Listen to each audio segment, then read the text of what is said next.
गर तुम न सुनोगे तो मेरी कौन सुनेगा। खड़े हुए और उन्होंने पढ़ा, फिर भी लोगों ने वही काम किया। तब मुझे हुजूर सल्लल्लाहु अलैहि वसल्लम की एक हदीस याद आई।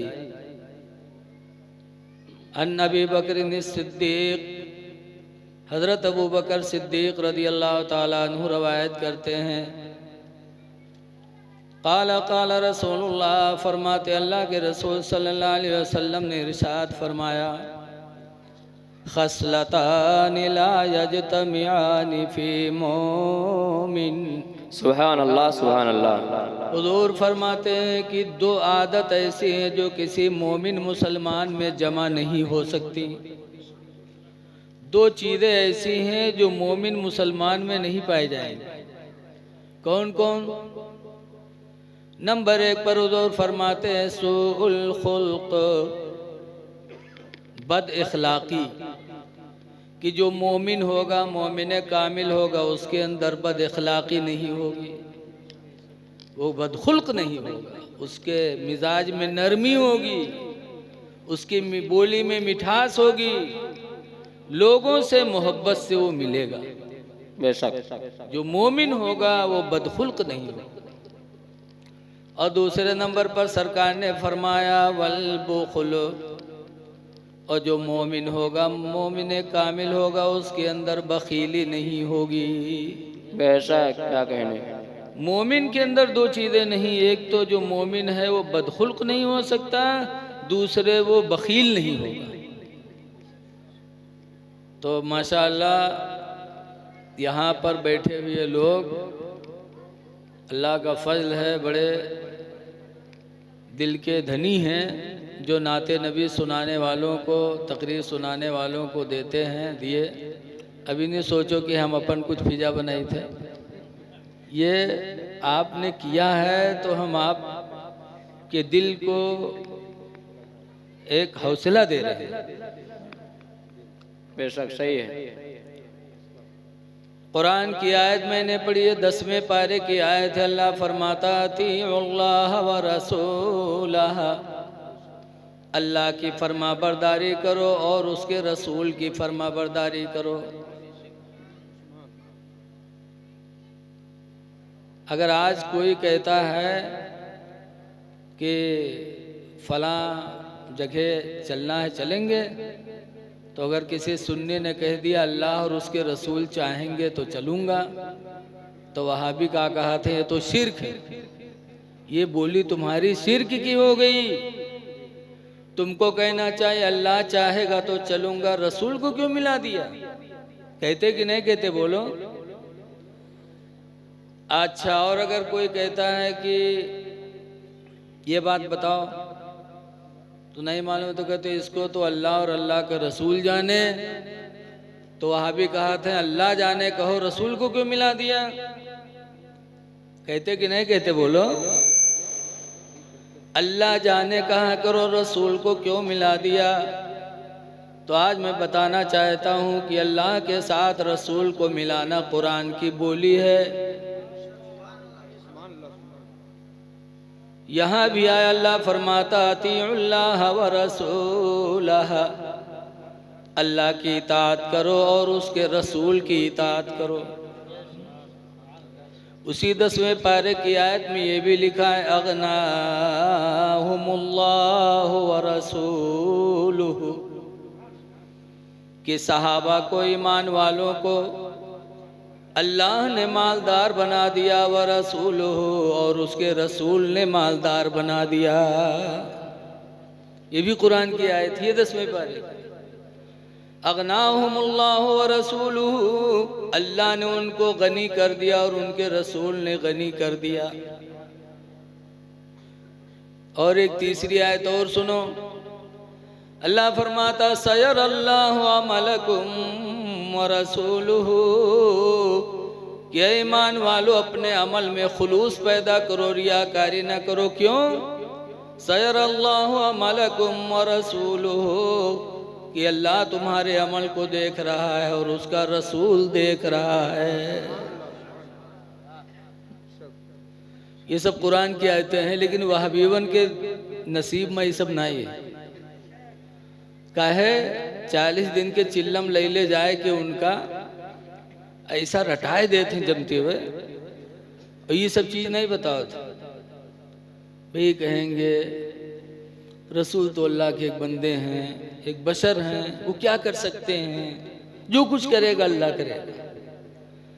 हम कहते हैं जो कुछ करेगा अल्लाह करेगा, और अल्लाह ही ने किया है कि अपने रसूल को इस लायक बना दिया है। अल्लाह ही ने बना दिया अपने रसूल को।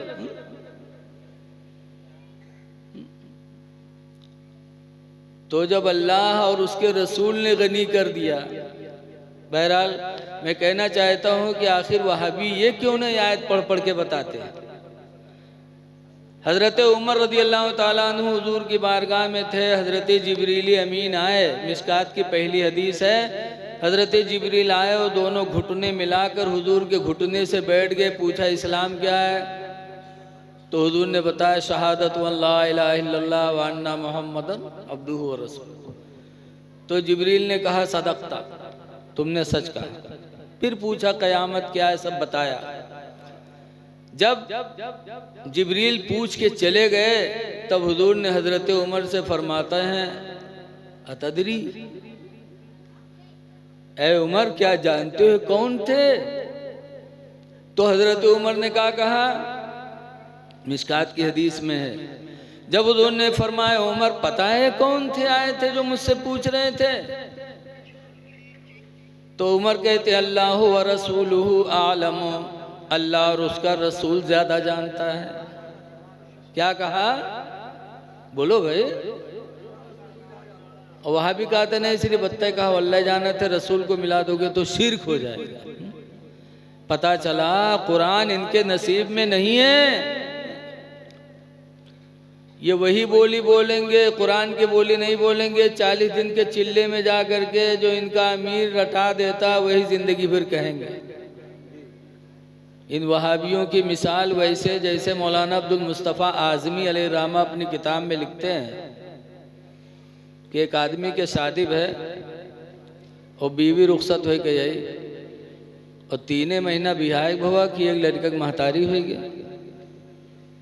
तो हफ्ता 2 हफ्ता के बाद उनके आदमी के चेहरा बिल्कुल मुरझाएगा। तो औरतिया एक दिन कहला कि आए रे, सबके यहाँ लड़का पैदा होता तो चेहरा चटक रहा था, हमरे यहाँ जो दिन से लड़का हुआ तो चेहरा मुरझात काहे चला जाते रे? तो मर्दवा कहे तुका का यहाँ गाँव निकला बाफत हो, तो कहा था चेहरा काहे मुरझान जाता कहिस काहे? लेकिन जहर जय थे वहारे सब पकड़ पकड़ पूछा थे कि अरे 3 महीना तुरे बिहाय हुआ तो के लड़का कैसे होगा रे? तो औरतिया कहते तो समझा नहीं पाओ थो। लेकिन कहा समझा दी, जब 9 महीना जरूरी हो 3 महीना लड़का धरा है तुम कहा समझा दी? तो औरतिया कही तुम हो गधा, ये बताओ कि तुमरे बिहाय कितने दिन हुआ? तो कही 3 महीना। कही सो हमरे बिहाय, कहीं तुमरे बिहाय 3 महीना हुआ। पूछे सो लड़कवा कई महीना भवा? इन वहाँ 3 महीना भवा। तो औरतिया कहते जोड़ सब कई महीना हो गए पढ़ाई इस पहाड़ा घर में। हाँ कहे 3 महीना तोरे बिहाय होगा, 3 महीना हमरे बिहाय होगा, 3 महीना लड़का भवा, सब 9 महीना नहीं हो गए रे। 3 तिरिक्का 9 पहाड़ा पढ़ाए दी इस घर में।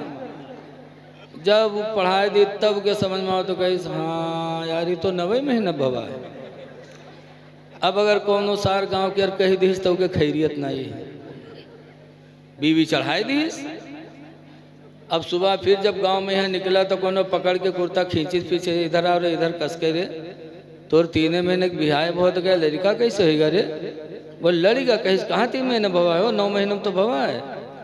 3 महीना हमरे बिहाय होगा, 3 महीना मेहरुआ के बिहाय होगा, 3 महीना लड़का बहुत, सब 9 महीना नहीं होगी। पूरा गाँव एक लंगू अकेले अकेले वह बक्का जो मेहरुआ रटाए दिए, पूरा गांव का पागल समझे। ऐसी वहाबी देवबंदी हैं, 40 दिन के चिल्ले में जाते हैं तो इनको वहाबी ऐसा रटा देते शिर्क शिर्क शिर्क कि नहीं इनको कुरान समझ में आता नहीं इनको हदीस समझ में आती। ऐ मुसलमानों खुश नसीब हो कि आप सब सुन्नी मुसलमान हैं। बेशक, जिंदाबाद जिंदाबाद।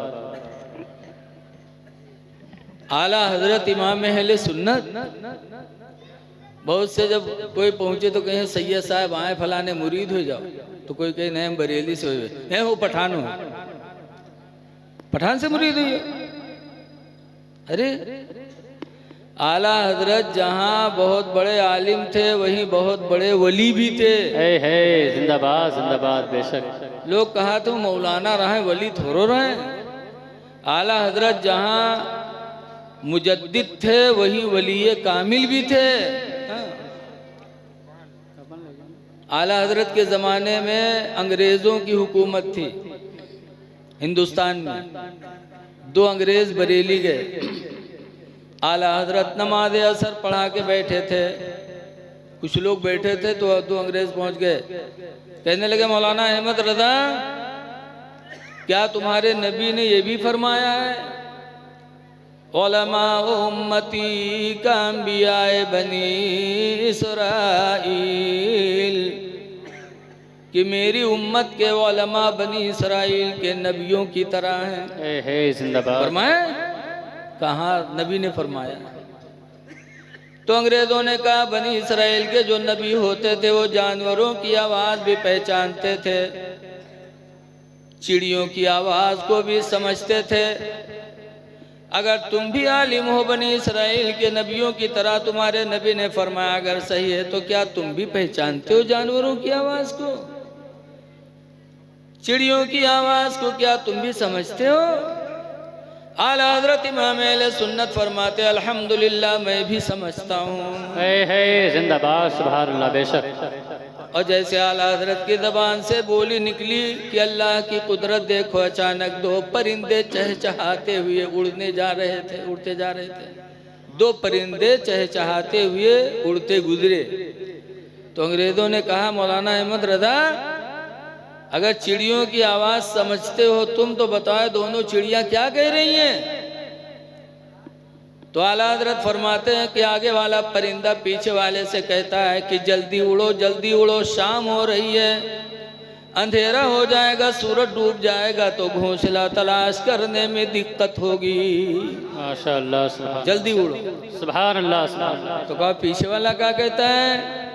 आला हजरत फरमाते पीछे वाला परिंदा आगे वाले से कहता है कि मैं कैसे जल्दी करूं, मेरे पैर में कांटा चुभा हुआ है, उड़ने में तकलीफ होती है।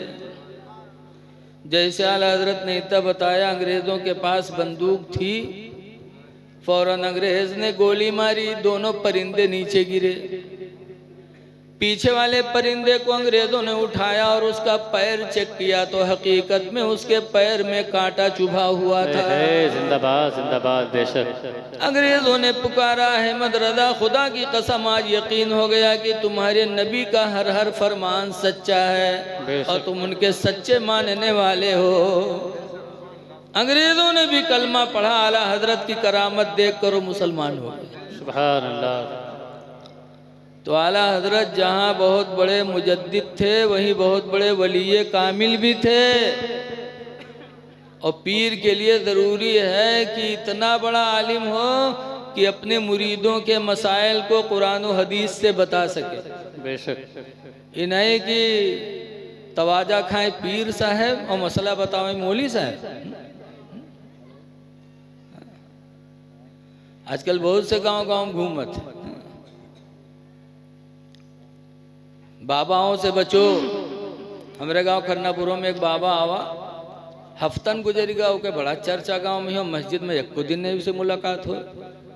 एक दिन मगरिब पढ़े इधर है तो सड़क पर 4-5 मेहरुए खड़ी फसर करें, तो हम आगे बढ़े, हम कहें कहा बात? तो कहा तेरे मौलाना भैया बहुत जलाली बाबा है, बहुत जलाली बाबा है मौलाना भैया। तो हम कहा कुछ देखो? कहने रे मौलाना भैया वो एक बीड़ी नहीं पिए थे मौलाना भैया, पूरे बंडल मांग लगाए के पिए थे मौलाना भैया, बहुत जलाली हैं। तो हम कहा तोबा, वो जलाली बाबा होगी जलाली दरुआ हो, सबके नशा एक बीड़ी में पूरी आते हो कि पूरे बंडल में। मज़ार शरीफ के मुजाविर भी बड़े बेकार होते। बड़े बेकार होते हैं। बेशक, बेशक। बात बात मुजाविर जो मज़ारों पे रहते हैं। अभी एक वीडियो आई है मोबाइल में, मेरे मोबाइल में भी है। एक मज़ार शरीफ पे इंटरव्यू लेने कोई गया तो दो थे, एक पैंट बूशर्ट पहने था मुजाविर, और एक कुर्ता पैजामा टोपी दाढ़ी बेहतरीन 60-70 साल का बुढ़वा बैठे। इंटरव्यू लेने वाला गया, कहा आप लोग यहाँ क्या करते हैं? बड़े रुआब से कहा मैं तो इसका खादिम हूँ दरगाह का। कहा खादिम है, क्या करते हैं? कहा फातिहा पढ़ते हैं। कहा फातिहा पढ़ते हो तब तो तुमको दीन के बारे में बहुत मालूमात होगी। कहीं हाँ बहुत मालूम है। बड़े रुआब से बुढ़वा मारे रुआब। तो कहीं क्यों आते हैं लोग यहाँ? कहीं यहाँ सबका भला होता है। ठीक है भला होता है तो काम नमाज भी पढ़ते होंगे। कहा नमाज भी पढ़ी थे। तो इंटरव्यू लेने वाले ने माइक लगाया, कहा जरा सना सुनाइए। तो बुढ़वा चौंका, कही सना ये का हुआ? तो इंटरव्यू वाले ने कहा सना सुनाओ। सना जो नमाज में पढ़ी जाती है, सुब्हानकल्लाहुम्मा व बिहम्दिका व तबारक अस्मुका का सुनाओ। तो बुढ़वा हर बार बल्थी बदल ले लगा। तो कहने पढ़िए ना, कहें रुको तो नहीं चक्कर आवत है, कहीं रुको चक्कर आवत। वो तो उसे पूछ लो जो ठाड़ है। तो उसे कहें वो तो बाद में बताएगा, पहले तुम बताओ, सना बताओ ना, सुब्हानकल्लाहुम्मा सुनाओ। फिर बुढ़वा कहे कही थे चक्कर आवत है, नहीं माना था। अब सब बात में नीक नीक और सना सुनाओ कहे तो कहते चक्कर आवत है। तो कहने अच्छा चलो नहीं सना याद है तो पहला कलमा सुनाओ। कहने यार हमारी से तबीयत ठीक नहीं, हमका बकाओ ना, अत्ती बोली हम बोल दिया है तुमसे ना तो हमरे चक्कर आवेगा। अब बताओ। ऐसे ऐसे दज्जाल मज़ारों पे पड़े रहते हैं। अक्सर खादिम बड़े दज्जाल होते हैं, वली को बदनाम करने के लिए कभी मज़ार पे उठा के सर पटकेंगे, कभी चुमाएंगे, कभी क्या होता बोलो। आज सुन्नी क्यों बदनाम है? वहाबी ऐसे ऐसे ना कमीने मुजाविरों ही के वजह से सुन्नियत को बदनाम करते हैं। इसलिए लोगों मज़ारों पे जाओ, मोहब्बत करो, लेकिन शरीयत के दायरे में जाओ तो दुआ करो, कलमे तैयबा पढ़ो, जो कुछ भी याद हो अदब के साथ पढ़ के इसाले सवाब करके चले आओ। लेकिन लोग कब्र के पास दुआ करने में वो भी वहाँ भी कहते हैं शिर्क है। लेकिन सुनो, बगदाद के बादशाह हारून रशीद, बगदाद के बादशाह हारून रशीद बादशाह भी थे, अवालिम भी थे, हाफिज भी थे। हज करने के लिए गए और हज के अरकान से जब फारिग हुए तो मदीना पहुंचे। और जब मदीना शरीफ पहुंचे तो हुजूर के रोज़े पे जाने का इरादा हुआ। तो सोचा हारून बादशाह ने कि रसूल करीम के रोज़े पे जा रहा हूं, कहीं मुझसे बेअदबी न हो जाए। बेशक।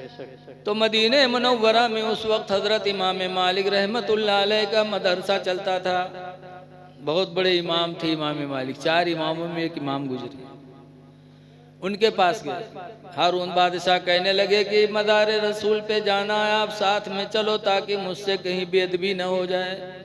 तो इमाम मालिक गए, साथ में गए। हारून बादशाह को जो कुछ पढ़ना था पढ़ा। जब दुआ मांगने का वक्त आया तो हारून बादशाह ने सो कहा कि इमाम मालिक ये बताओ, अब दुआ मांगनी है तो मुंह किधर करें? काबे की तरफ मुंह करके दुआ मांगे कि हुजूर के रोजे की तरफ मुंह करके दुआ मांगे? किधर मुंह करके दुआ मांगे? काबे की तरफ मुंह करें कि इनके हुजूर की तरफ मुंह करके दुआ मांगे? तो इमाम मालिक का जवाब सुनो, आज भी किताबों में मौजूद है। इमाम मालिक